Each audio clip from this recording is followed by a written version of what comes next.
Capítulo 9. Platón. Una añoranza de regresar a la verdadera morada del alma. A la mañana siguiente, Sofía se despertó de golpe. Solo eran un poco más de las 5, pero se sentía tan despejada que se sentó en la cama. ¿Por qué llevaba el vestido puesto? De repente recordó todo. Sofía se subió a un escabel y miró al estante superior del armario. Pues sí, allí estaba la cinta de video. Entonces no había sido un sueño, al menos no todo. Pero no podía haber visto a Platón y a Sócrates. Bah, ya no tenía ganas de pensar más en ello. Quizás su madre tuviera razón en que estaba un poco ida últimamente. No consiguió volverse a dormir. Quizás debería bajar al callejón a ver si el perro había dejado otra carta. Sofía bajó la escalera de puntillas, se puso las zapatillas de deporte y salió al jardín. Todo estaba maravillosamente luminoso y tranquilo. Los pajarillos cantaban con tanta alegría que Sofía estuvo a punto de echarse a reír. Por la hierba se deslizaban las minúsculas gotas de cristal del rocío de la mañana. Una vez más se le ocurrió pensar que el mundo era un increíble milagro. Se notaba humedad dentro del viejo seto. Sofía no vio ningún sobre nuevo del filósofo, pero de todos modos secó un tocón muy grande y se sentó. Se acordó de que el Platón del video le había dado unos ejercicios. Primero algo sobre cómo un pastelero era capaz de hacer 50 pastas totalmente iguales. Sofía tuvo que pensarlo mucho, porque le parecía una verdadera hazaña poder hacer 50 pastas iguales. Cuando su madre alguna que otra vez hacía una bandeja de rosquillas berlinesas, ninguna salía completamente idéntica a otra. Claro que no era una pastelera profesional, pues a veces lo hacía sin mucha dedicación, pero tampoco las pastas que compraban en la tienda eran totalmente iguales entre sí. Cada pasta había sido formada por las manos del pastelero, ¿no? De pronto se dibujó en la cara de Sofía una astuta sonrisa. Se acordó de una vez en que ella y su padre habían ido al centro, mientras que la madre se había quedado en casa haciendo pastas de Navidad. Cuando volvieron, se encontraron con un montón de pastas a la pimienta con forma de hombrecitos extendidas por toda la mesa de la cocina. Aunque no eran todas iguales de perfectas, sí que eran de alguna manera totalmente iguales. ¿Y por qué? Naturalmente porque la madre había utilizado el mismo molde para todas las pastas. Tan satisfecha se sintió Sofía de haberse acordado de las pastas a la pimienta que dio por acabado el primer ejercicio. Cuando un pastelero hace 50 pastas completamente iguales es porque utiliza el mismo molde para todas, y ya está. Luego el Platón del video había mirado directamente a la cámara y había preguntado por qué todos los caballos son iguales. Pero eso no era verdad. Sofía diría más bien lo contrario, que no había ningún caballo totalmente idéntico a otro, de la misma manera que no había dos personas completamente iguales. Estuvo a punto de renunciar a solucionar ese ejercicio, pero de pronto se acordó de cómo había razonado con las pastas a la pimienta. Al fin y al cabo, tampoco las pastas eran totalmente iguales. Algunas eran más gorditas que otras, otras estaban rotas, y sin embargo para todo el mundo estaba claro que de alguna manera eran totalmente iguales. Quizás la intención de Platón era preguntar por qué un caballo era un caballo, y no algo entre caballo y cerdo, porque aunque algunos caballos fueran pardos como los osos y otros blancos como los corderos, todos tenían algo en común. Sofía no había visto jamás, por ejemplo, un caballo con 6 u 8 patas. Pero no habría querido decir Platón que lo que hace a todos los caballos idénticos es que han sido formados con el mismo molde. Luego, Platón había hecho una pregunta muy importante y muy difícil. ¿Tiene el ser humano un alma inmortal? Sofía no se sentía capacitada para contestar a esa pregunta. Solo sabía que el cuerpo muerto era incinerado o enterrado, y que así no podía tener ningún futuro. Si uno opinaba que el ser humano tenía un alma inmortal, también tenía que pensar que el ser humano estaba compuesto por dos partes totalmente distintas: un cuerpo que al cabo de algunos años se agota y se destruye, y un alma que opera más o menos independientemente del cuerpo. La abuela había dicho una vez que era solo el cuerpo el que envejecía. Interiormente había sido siempre la misma muchacha. Lo de muchacha condujo a Sofía a la última pregunta. ¿Los hombres y las mujeres tienen la misma capacidad de razonar? No estaba ella muy segura. Dependía de lo que Platón quisiera decir con razonar. De pronto se acordó de algo que había dicho el profesor de filosofía sobre Sócrates. Sócrates había señalado que todos los seres humanos pueden llegar a entender las verdades filosóficas si utilizan su razón. Pensaba además que un esclavo tenía la misma capacidad de razonar que un noble para poder solucionar preguntas filosóficas. Sofía estaba convencida de que Sócrates había dicho que mujeres y hombres tienen la misma capacidad de razonar. Sentada meditando, oyó de repente ruidos en el seto y a alguien que respiraba como una máquina de vapor. Al instante, apareció en el callejón el perro amarillo. Llevaba un sobre grande en la boca. —¡Hermes! —exclamó Sofía. —Muchas gracias.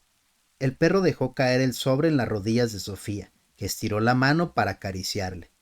—Hermes, buen perro —dijo. El perro se tumbó delante de ella y se dejó acariciar, pero al cabo de unos minutos se levantó y se dispuso a desaparecer entre el seto, por el mismo camino por el que había llegado. Sofía le siguió con el sobre amarillo en la mano. El perro se giró un par de veces gruñendo, pero Sofía no se dio por vencida. Encontraría al filósofo aunque tuviera que correr hasta Atenas. El perro apresuró el paso y pronto se metió en un estrecho sendero. También Sofía aumentó la velocidad, pero cuando había corrido durante un par de minutos, el perro se paró y se puso a ladrar como un perro guardián. Sofía no se dio por vencida todavía y aprovechó la oportunidad para acercarse aún más. Hermes siguió a toda prisa por el sendero. Sofía tuvo que reconocer finalmente que no era capaz de alcanzarlo. Durante un largo rato se quedó parada escuchando cómo se alejaba. Al final, todo quedó en silencio. Sofía se sentó sobre un tocón delante de un pequeño claro en el bosque. En la mano tenía un sobre grande. Lo abrió, sacó varias hojas escritas a máquina y empezó a leer. La Academia de Platón. Qué bien lo pasamos juntos, Sofía. En Atenas, quiero decir. De esa forma, al menos me he presentado.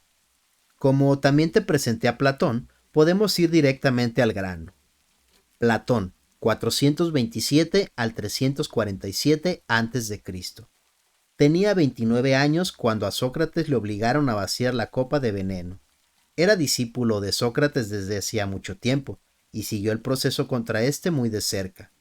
El hecho de que Atenas fuera capaz de condenar a muerte a su ciudadano más noble no solo le causó una hondísima impresión, sino que decidiría la dirección que tomaría toda su actividad filosófica. Para Platón, la muerte de Sócrates constituía una clara expresión del contraste que puede haber entre la situación fáctica de la sociedad y lo que es verdadero o ideal. La primera acción de Platón como filósofo fue publicar el discurso de defensa de Sócrates. En el discurso se refiere a lo que Sócrates dijo al gran jurado. Te acordarás de que el propio Sócrates no escribió nada. Muchos de los filósofos presocráticos sí habían escrito. El problema es que la mayoría de esos escritos se ha perdido. En lo que se refiere a Platón, se cree que se han conservado todas sus obras principales. Aparte del discurso de defensa de Sócrates, Platón escribió una colección entera de cartas y 35 diálogos filosóficos. El hecho de que estos escritos hayan sido conservados se debe en gran parte a que Platón fundó su propia escuela de filosofía fuera de Atenas. La escuela estaba situada en una arboleda que debía su nombre al héroe mitológico griego Academo. Por lo tanto, la escuela de filosofía de Platón adquirió el nombre de academia. Desde entonces se han fundado miles de academias por todo el mundo. Incluso hoy hablamos de los académicos y de materias académicas.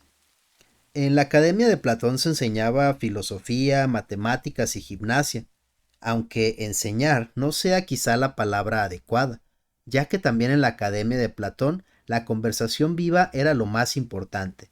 Por lo tanto, no es una casualidad que el diálogo llegara a ser la forma escrita de Platón. Lo eternamente verdadero, lo eternamente hermoso y lo eternamente bueno. Al principio de este curso de filosofía te dije que a menudo resulta muy útil preguntarse a uno mismo cuál es el proyecto de un determinado filósofo. De modo que ahora te pregunto, ¿qué era lo que a Platón le interesaba averiguar ante todo? Resumiendo mucho, podemos decir que a Platón le interesaba la relación entre lo eterno y lo inalterable por un lado, y lo que fluye por el otro, es decir, exactamente igual que a los presocráticos. Luego dijimos que los sofistas y Sócrates abandonaron las cuestiones de la filosofía de la naturaleza para interesarse más por el ser humano y la sociedad. Sí, eso es verdad, Pero también los sofistas y Sócrates se interesaban en cierto modo por la relación entre lo eterno y lo permanente por un lado y lo que fluye por el otro. Se interesaron por esta cuestión en lo que se refiere a la moral de los seres humanos y a los ideales o virtudes de la sociedad. Muy resumidamente se puede decir que los sofistas pensaban que la cuestión de lo que es bueno o es malo es algo que cambia de ciudad en ciudad, de generación en generación. Es decir, que la cuestión sobre lo bueno y lo malo es algo que fluye.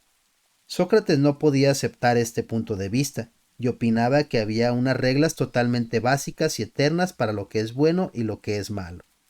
Mediante nuestra razón, podemos todos los seres humanos llegar a conocer esas normas inmutables, pues precisamente la razón de los seres humanos es algo eterno e inmutable. ¿Me sigue, Sofía? Estamos llegando a Platón. A él le interesa lo que es eterno e inmutable en la naturaleza y lo que es eterno e inmutable en cuanto a la moral y a la sociedad. De hecho, para Platón estas son una misma cosa. Intenta captar una propia realidad eterna e inmutable, y a decir verdad, precisamente para eso tenemos a los filósofos. No están para elegir a la chica más guapa del año, ni los tomates más baratos del jueves, razón por la cual no son siempre tan famosos. Los filósofos suelen fruncir el ceño ante asuntos tan vanos y tan de actualidad. Intentan señalar lo que es eternamente verdadero, eternamente hermoso y eternamente bueno. Con esto tenemos al menos una vaga idea del proyecto filosófico de Platón. A partir de ahora, miraremos las cosas una por una. Intentaremos entender un razonamiento que dejó profundas huellas en toda la filosofía europea posterior. El mundo de las ideas. Tanto Empédocles como Demócrito habían señalado que todos los fenómenos de la naturaleza fluyen, pero que sin embargo tiene que haber algo que nunca cambie, las cuatro raíces o los átomos. Platón sigue este planteamiento, pero de una manera muy distinta. Platón opinaba que todo lo que podemos tocar y sentir en la naturaleza fluye, es decir, según él, no existen unas pocas materias primarias que no se disuelven. Absolutamente todo lo que pertenece al mundo de los sentidos está formado por una materia que se desgasta con el tiempo, pero a la vez todo está hecho con un molde eterno e inmutable. ¿Lo entiendes? Ah, ¿no? ¿Por qué todos los caballos son iguales, Sofía? A lo mejor piensas que no lo son en absoluto, pero hay algo que todos los caballos tienen en común, algo que hace que nunca tengamos problemas para distinguir un caballo del cualquier otro animal. El caballo individual fluye, claro está. Puede ser viejo, cojo, y con el tiempo se pondrá enfermo y morirá, pero el molde de caballo es eterno e inmutable. Esto quiere decir que para Platón, lo eterno y lo inmutable no es una materia primaria física. Lo que es eterno e inmutable son los modelos espirituales o abstractos, a cuya imagen todo está moldeado. Déjame precisar. Los presocráticos habían dado una explicación más o menos razonable de los cambios en la naturaleza sin tener que presumir que algo cambia de verdad. En medio del ciclo de la naturaleza hay algunas partes mínimas que son eternas e inmutables y que no se disuelven, pensaban ellos. Muy bien, Sofía. Digo muy bien, pero no podían explicar cómo estas partes mínimas que alguna vez habían sido las piezas para construir un caballo, de pronto pueden juntarse para formar un caballo completamente nuevo, unos 300 o 400 años más tarde, o formar un elefante, por usar otro ejemplo, o un cocodrilo. Lo que quiere decir Platón es que los átomos de Demócrito nunca pueden llegar a convertirse en un cocofante o un heledrilo. Precisamente, esto fue lo que puso en marcha su reflexión filosófica. Si ya estás entendiendo lo que quiero decir, puedes saltarte este apartado. Para estar seguro, voy a precisar. Tienes una serie de piezas de Lego y construyes con ellas un caballo. Luego lo deshaces y vuelves a meter las piezas en una caja. No puedes esperar que surja un caballo completamente nuevo con solo sacudir la caja que contiene las piezas. ¿Cómo iban a poder las piezas arreglárselas por su cuenta para volver a convertirse en caballo? No, eres tú la que tienes que volver a construir el caballo, Sofía, y lo logras gracias a una imagen que tienes en tu cabeza del aspecto del caballo. Es decir, el caballo del Lego está moldeado según un modelo que queda inalterado de caballo en caballo. ¿Solucionaste lo de las 50 pastas idénticas? Supongamos que caes al mundo desde el espacio y que jamás has visto una pastelería. De repente te topas con una de aspecto tentador y ves sobre un mostrador 50 pastas idénticas. Supongo que te habrías roto la cabeza preguntándote cómo era posible que fueran todas idénticas. Sin embargo, puede ser que alguna de ellas careciera de algo que tuvieran las demás. Si eran figuras, puede que a una le faltara un brazo y a otra un trozo de cabeza, y que una tercera tuviera a lo mejor un bulto en la tripa. Tras pensar detenidamente, llegarías no obstante a la conclusión de que todas las pastas tenían un denominador común. Aunque ninguna fuera totalmente perfecta, se te ocurriría pensar que deben de tener un origen común. Te darías cuenta de que todas las pastas están hechas con el mismo molde. Y hay más, Sofía, hay algo más. Ahora tendrás un fuerte deseo de ver ese molde, pues es evidente que el propio molde tiene que ser muchísimo más perfecto y en cierto modo más hermoso que ninguna de esas frágiles copias. Si lograste solucionar este problema por tu cuenta, entonces solucionaste un problema filosófico exactamente de la misma manera que Platón. Como la mayoría de los filósofos, él aterrizó desde el espacio. Se sentó en el último extremo de uno de los finos pelos de la piel del conejo. Le extrañó cómo todos los fenómenos de la naturaleza podían ser tan iguales entre ellos, y llegó a la conclusión de que debía de haber un reducido número de moldes que se encuentran detrás de todo lo que vemos en nuestro alrededor. A estos moldes Platón los llamó ideas.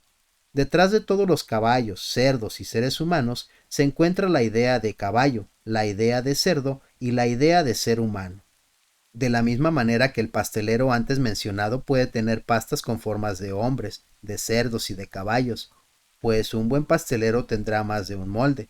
No obstante, basta con un solo molde para cada clase de pastas. Conclusión. Platón pensaba que tenía que haber una realidad detrás del mundo de los sentidos, y a esta realidad la llamó el mundo de las ideas. Aquí se encuentran las eternas e inmutables imágenes modelo, detrás de los distintos fenómenos con los que nos topamos en la naturaleza. A este espectacular concepto lo llamamos la teoría de las ideas de Platón. El conocimiento seguro. Hasta aquí me habrás seguido, querida Sofía, pero a lo mejor te preguntas si Platón pensaba así de verdad. ¿Pensaba verdaderamente que tales moldes existen en una realidad completamente diferente? No lo opinó tan literalmente durante toda su vida, pero al menos en algunos de sus diálogos hay que entenderlo así. Intentaremos seguir su argumentación. Como ya he dicho, el filósofo intenta captar algo que sea eterno e inmutable. No resultaría muy útil escribir una tesis filosófica sobre, digamos, la existencia de una determinada pompa de jabón. En primer lugar, no habría tiempo de estudiarla bien antes de que desapareciera de pronto. Y en segundo lugar, sería difícil vender una tesis filosófica sobre algo que nadie ha visto y que además solo ha existido durante 5 segundos.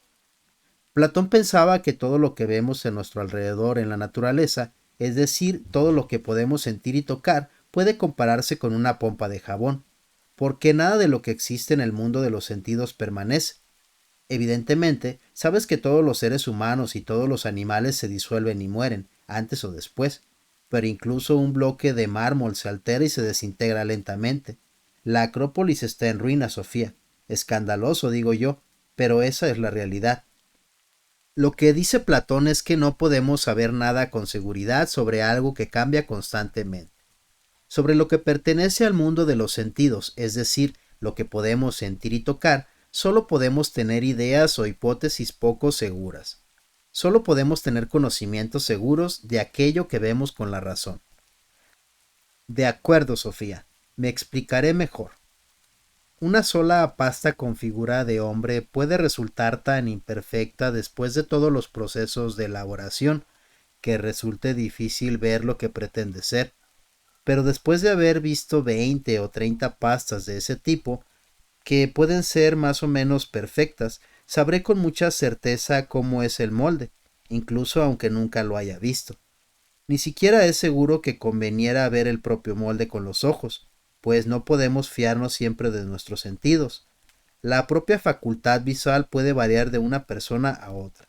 Sin embargo, podemos fiarnos de lo que nos dice la razón, porque la razón es la misma para todas las personas.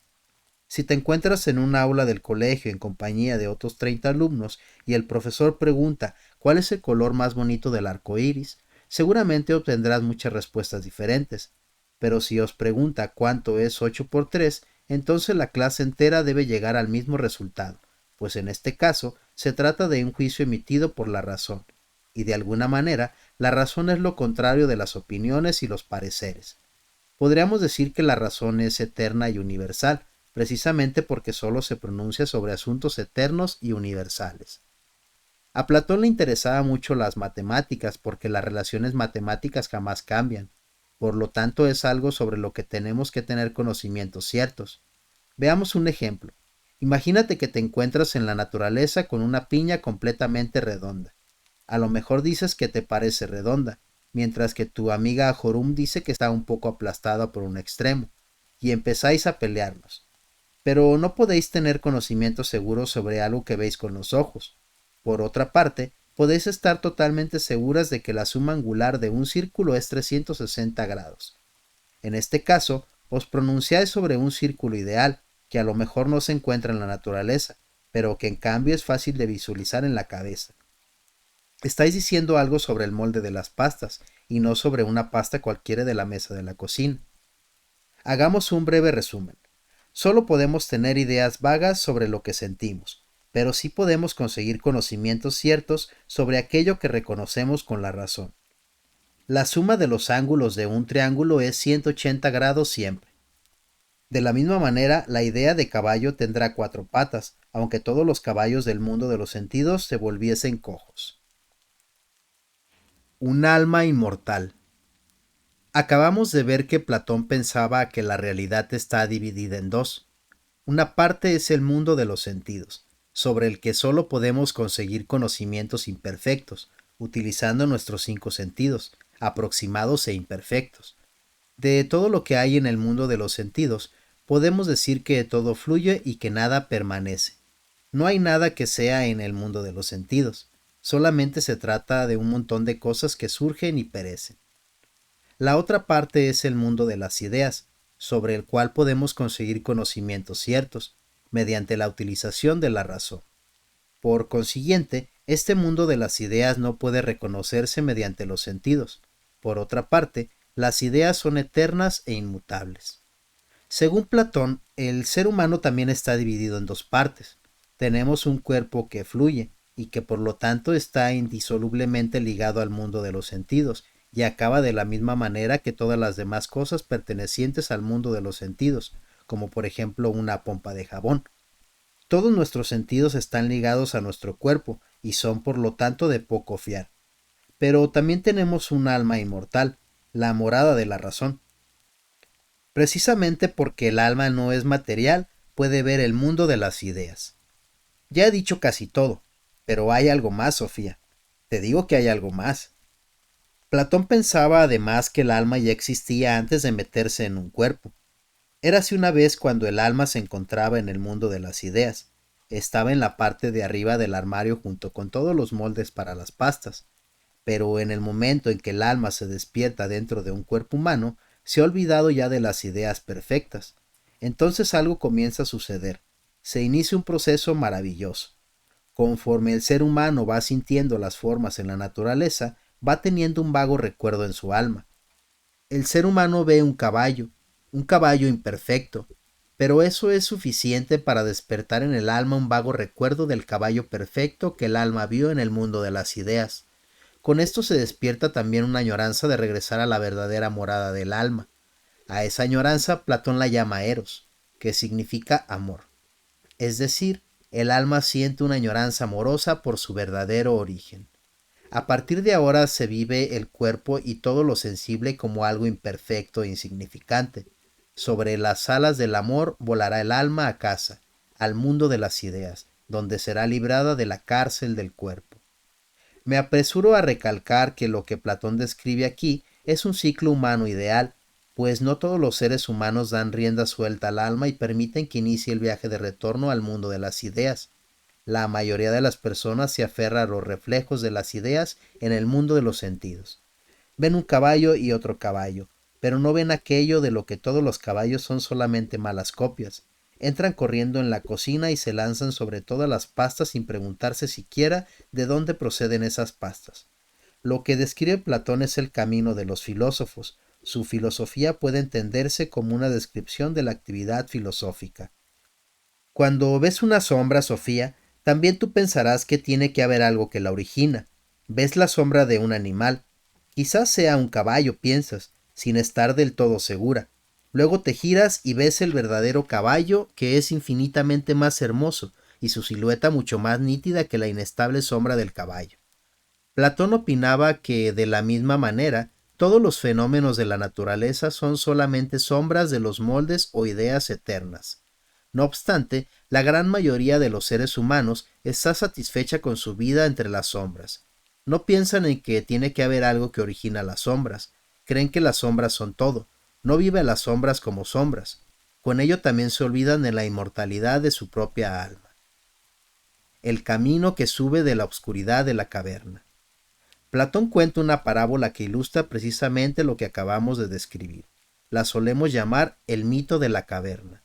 La contaré con mis propias palabras. Imagínate a unas personas que habitan una caverna subterránea. Están sentadas de espaldas a la entrada, atadas de pies y manos, de modo que solo pueden mirar hacia la pared de la caverna. Detrás de ellas hay un muro alto, y por detrás del muro caminan unos seres que se asemejan a las personas.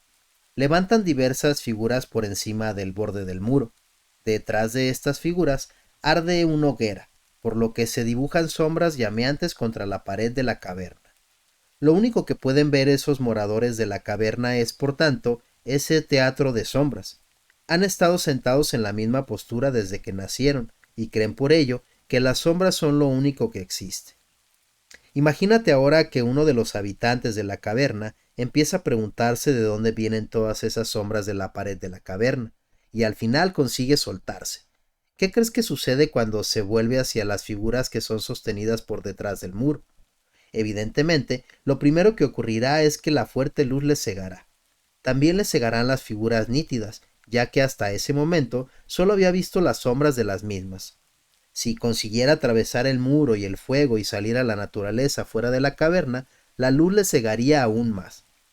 Pero después de haberse restregado los ojos, se habría dado cuenta de la belleza de todo. Por primera vez vería colores y siluetas nítidas. Vería verdaderos animales y flores, de los que las figuras de la caverna solo eran malas copias. Pero también entonces se preguntaría a sí mismo de dónde vienen todos los animales y las flores. Entonces vería el sol en el cielo, y comprendería que es el sol el que da vida a todas las flores y animales de la naturaleza, de la misma manera que podía ver las sombras en la caverna gracias a la hoguera. Ahora el feliz morador de la caverna podría haberse ido corriendo a la naturaleza celebrando su libertad recién conquistada. Pero se acuerda de los que quedan abajo en la caverna, por eso vuelve a bajar. De nuevo abajo, intenta convencer a los demás moradores de la caverna de que las imágenes de la pared son solo copias centellantes de las cosas reales. Pero nadie le cree.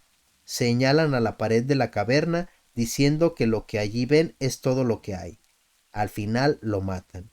Lo que Platón describe en el mito de la caverna es el camino que recorre el filósofo desde los conceptos vagos hasta las verdaderas ideas que se encuentran tras los fenómenos de la naturaleza. Seguramente también piensa en Sócrates, a quien mataron los moradores de la caverna porque hurgaba en sus ideas habituales queriendo enseñarles el camino hacia la verdadera sabiduría. De ese modo, el mito de la caverna se convierte en una imagen del valor y de la responsabilidad pedagógica del filósofo. Lo que quiere señalar Platón es que la relación entre la oscuridad de la caverna y la naturaleza del exterior corresponde a la relación entre los moldes de la naturaleza y el mundo de las ideas. No quiere decir que la naturaleza sea triste y oscura, sino que es triste y oscura comparada con la claridad de las ideas.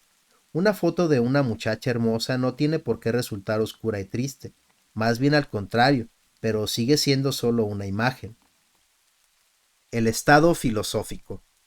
El mito de la caverna de Platón lo encontramos en el diálogo La República, en el que Platón nos proporciona una imagen del estado ideal, es decir, un estado modelo imaginario, o lo que se suele llamar un estado utópico.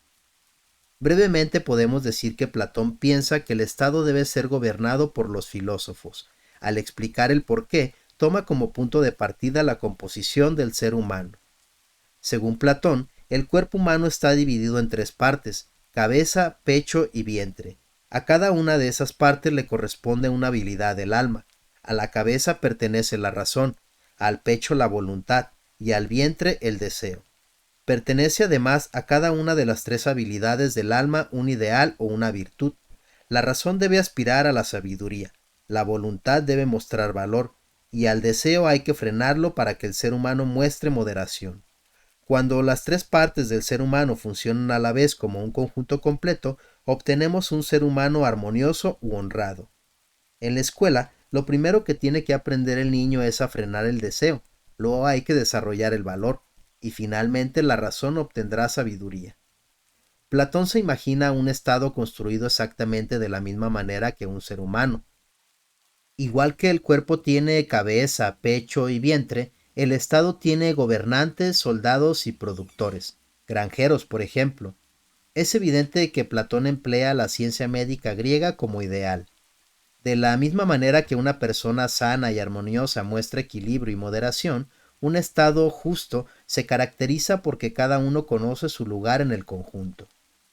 Como el resto de la filosofía de Platón, también su filosofía del Estado se caracteriza por su racionalismo. Es decisivo para crear un buen Estado que sea gobernado por la razón. De la misma manera que la cabeza dirige el cuerpo, tiene que haber filósofos que dirijan la sociedad. Intentemos una sencilla exposición de la relación entre las tres partes del ser humano y del Estado. El cuerpo se divide en cabeza, pecho y vientre. El alma, a su vez, en razón, voluntad y deseo.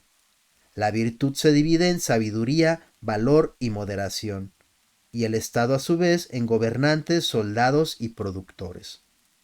El estado ideal de Platón puede recordar al antiguo sistema hindú de las castas, en el que cada uno tiene su función determinada para el bien del conjunto. Desde los tiempos de Platón y desde más antiguo aún, el sistema hindú de castas ha tenido la misma división en tres: la clase dominante o la clase de los sacerdotes, la casta de los guerreros y la de los productores. Hoy en día es probable que llamáramos al estado de Platón estado totalitario, pero merece la pena señalar que él opinaba que las mujeres podían ser gobernantes del estado igual que los hombres, precisamente porque los gobernantes gobernaran el estado en virtud de su razón. Él pensaba que las mujeres tienen exactamente la misma capacidad para razonar que los hombres, si reciben la misma enseñanza y son liberadas de cuidar a los niños y de las tareas domésticas. Platón quería suprimir la familia y la propiedad privada para los gobernantes y soldados del Estado, y la educación de los niños era algo tan importante que no podía ser confiada a cualquiera. Tendría que ser responsabilidad del Estado educar a los niños. Fue el primer filósofo que habló en favor de un sistema público de guarderías y colegios. Tras haber vivido unas grandes desilusiones políticas, Platón escribió el diálogo Las leyes, en el que se describe el Estado legal como el segundo mejor Estado. Ahora se muestra partidario de la propiedad privada y las ataduras familiares. De esa manera se reduce la libertad de la mujer. Pero dice que un Estado que no educa ni entrena a sus mujeres es como un ser humano que solo hace ejercicio con el brazo derecho. Por regla general, podemos decir que Platón tenía una visión positiva de las mujeres, al menos si tenemos en cuenta la época en la que vivió. En el diálogo El banquete es una mujer, Diótima, la que proporciona conocimientos filosóficos. Ese fue Platón, Sofía. Durante más de 2000 años, la gente ha discutido y criticado su extraña teoría de las ideas. El primero fue su propio alumno en la academia. Su nombre era Aristóteles, el tercer gran filósofo de Atenas. No digo nada más. Mientras Sofía había permanecido sentada en un tocón leyendo sobre Platón, el sol se había levantado por el este tras las colinas cubiertas de árboles. La esfera solar se había asomado por el horizonte precisamente cuando estaba leyendo que Sócrates subía de la caverna y que se le arrugaba la frente por la intensa luz al aire libre. Sofía casi tenía la sensación de haber ascendido ella misma de una gruta subterránea. Al menos le pareció ver la naturaleza de un modo totalmente nuevo tras haber leído sobre Platón. Se sentía como si hubiera sido daltónica. Había visto sombras, pero no las ideas claras. No estaba muy segura de que Platón tuviera razón en todo lo que había dicho sobre las eternas imágenes modelo, pero le parecía un pensamiento muy hermoso el que todo lo vivo fuera una copia imperfecta de los moldes eternos del mundo de las ideas. Porque ¿no era cierto que todas las flores y árboles, seres humanos y animales eran imperfectos? Todo lo que veía a su alrededor era tan bonito y estaba tan vivo que tuvo que restregarse los ojos. Pero nada de lo que veía permanecería, y sin embargo dentro de 100 años estarían aquí de nuevo las mismas flores y animales. Aunque cada flor y cada animal fueran en cierto modo borrados y olvidados, alguien se acordaría de qué aspecto tenía todo. Sofía miró fijamente la obra de la creación. De repente una ardilla saltó sobre el tronco de un pino. Dio un par de vueltas antes de desaparecer entre las ramas. A ti te he visto antes, pensó Sofía. Naturalmente sabía que no era la misma ardilla que había visto en la otra ocasión, pero sí el mismo molde. A lo mejor Platón tenía razón en que ella había visto una vez la ardilla eterna en el mundo de las ideas antes de que su alma se fuese a morar a un cuerpo. ¿Podría ser que hubiera vivido antes? ¿Había existido su alma antes de tener que llevar un cuerpo a rastras? ¿Sería verdad que llevaba dentro un lingote de oro, una joya por la que no pasaba el tiempo, es decir, un alma que seguiría viviendo cuando su cuerpo un día envejeciera y muriera?